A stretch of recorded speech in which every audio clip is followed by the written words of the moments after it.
Hi everyone, welcome back to the video. से देखते हैं बहुत important topic Indian polity UPSC का, जो कि है social justice and welfare schemes. It is one of the very important topic में से एक है ये।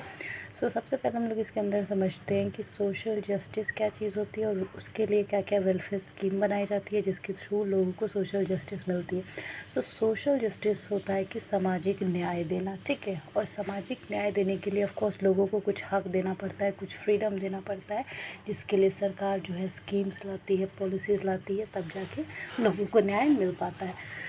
तो सोशल जस्टिस में सबसे मेन प्रोटेक्शन का ध्यान रखा जाता है, लोगों को बचाव का, जिसमें कि मेनली जो मार्जिनलाइज्ड पॉपुलेशन होता है, यानी कि जो गरीब पॉपुलेशन होता है, जो खुद से अपने मतलब फाइनेंशियली इतना स्ट्रॉन्ग नहीं होते कि अपने लिए न्याय की मांग कर सके, उनका प्रोटेक्शन ध्यान रखता है सोशल जस्टिस। पॉवर्टी, हंगर और सिस्टमेटिक वल्नरेबिलिटीज़ जैसी चीज़ों को टारगेट करता है। जो आपकी हो गई गरीबी, हो गई भूखमरी, हो गई, ठीक है, और जो लोग बैकवर्ड रह जाते हैं, बहुत पिछड़े रह जाते हैं, इन सबको उभारना, इन सबको खाना देना, इन सबको गरीबी से बाहर निकालना, इन सबको इनके सिचुएशन से उभारना का काम करती है सोशल जस्टिस, ठीक है।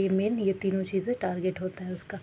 तो इसके लिए जो सबसे इम्पॉर्टेंट स्कीम की अगर हम बात करें तो वो है PMGKAY, प्रधानमंत्री गरीब कल्याण अन्न योजना। इसके थ्रू जो गरीब लोग होते हैं, जो लोग बिलो पॉवर्टी लाइन होते हैं जी, या फिर जो वल्नरेबल ग्रुप्स होते हैं, उनको राइस और वीट दिया जाता है हर महीने AAY स्कीम के ज़रिए, यानी कि अंत्योदय अन्न योजना के थ्रू।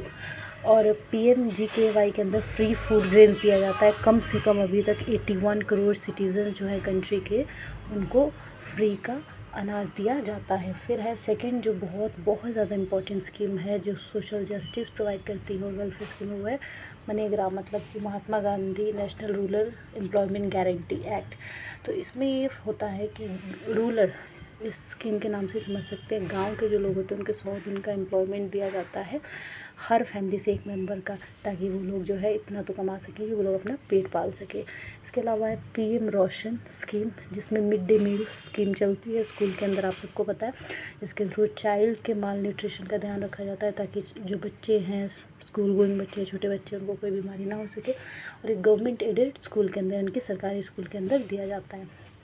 फिर है आपका मनरेगा, वही कि एम्प्लॉयमेंट दिया जाता है। ये सीजनल एम्प्लॉयमेंट प्रोवाइड करता है, यानी कि सिर्फ 100 दिन का एम्प्लॉयमेंट दे रहा है, यानी कि सीजनल एम्प्लॉयमेंट एक टेम्प्रेरी एम्प्लॉयमेंट होता है, जिसको हम लोग कब देते हैं, जब कंपनी को ज़रूरत होती है इंसान की, तो वो नौकरी पे आपको कुछ टाइम के लिए टेम्प्रेरी नौकरी दे के आपको भी फ़ायदा करता है। और नेक्स्ट स्कीम जो है वो है PM स्वनिधि। PM स्वनिधि के अंदर कोलिटरल फ्री वर्किंग कैपिटल लोन्स दिया जाता है, कम से कम 10,000 तक, और उससे भी ज़्यादा अगर ज़रूरत पड़ती है तो स्कीम को आप समझ के उसमें से लोन उठा सकते हैं। तो ऑफ कोर्स लोन से फ़ायदा होता है कि अपना कोई भी जो आपके पास आइडिया उसमें स्टार्टअप डाल के अपने लिए एम्प्लॉयमेंट क्रिएट कर सकते हैं, फिर उससे और लोगों के लिए एम्प्लॉयमेंट क्रिएट कर सकते हैं, अपने लिए इनकम कर सकते हैं जनरेट, जिससे कि आपकी फाइनेंशियल कंडीशन सुधरेगी। यही इसका मेन मुद्दा भी होता है। नेक्स्ट जो है आपका वो है NAP, जिसमें कि elderly person, disability, below the poverty line जैसे लोगों को संभाला जाता है, ठीक है। जो बूढ़े लोग होते हैं उनको आपको पता है पेंशन दिया जाता है, जो डिसेबिलिटी वाले हैं उनको भी दिया जाता है, और जो गरीबी रेखा के नीचे उनको तो दिया ही जाता है ना, सरकार द्वारा कुछ पैसे दिए जाते हैं।